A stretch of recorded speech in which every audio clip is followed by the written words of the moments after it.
ଶେଷରେ ମଉଳିଗଲା ସବୁ ଆଶା, ବୃଥା ହୋଇଗଲା ସବୁ ପ୍ରଚେଷ୍ଟା।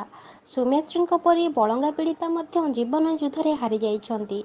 ଦିଲ୍ଲୀ ଏମ୍ସ ଶନିବାର ଅଗଷ୍ଟ 2 ରାତିରେ ଆଖି ବୁଜିଦେଇ ପଡ଼ିଶାବାସୀଙ୍କୁ ସ୍ତବ୍ଧ କରିଦେଇ ଚାଲିଗଲେ ପୀଡ଼ିତା।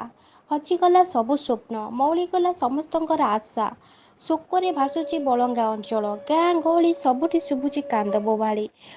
ଶବ ହୋଇ ଦିଲ୍ଲୀରୁ ଫେରୁଛନ୍ତି ଓଡ଼ିଆ ଝିଅ। ଏକଥା ଶୁଣି ଓଡ଼ିଶାରେ ଶୋକର ଛାୟା ଖେଳିଯାଇଛି। ସରକାର ଓ ପୋଲିସଙ୍କର ସମସ୍ତ ପ୍ରଚେଷ୍ଟା ସତ୍ତ୍ୱେ ମିଳିପାରିନି ଅପହୃତମାନଙ୍କର ସନ୍ଧାନ। ଜୁଲାଇ 19 ଶନିବାରରେ ଝିଅଟିକୁ କିଏ ଅପହରଣ କରି ପୋଡ଼ି ଦେଇଥିବା ଘଟଣା ସମସ୍ତ ଅଞ୍ଚଳରେ ଚାଞ୍ଚଲ୍ୟ ସୃଷ୍ଟି କରିଥିଲା। ଓଡ଼ିଶାରେ କ'ଣ ହୋଇଯାଉଛି?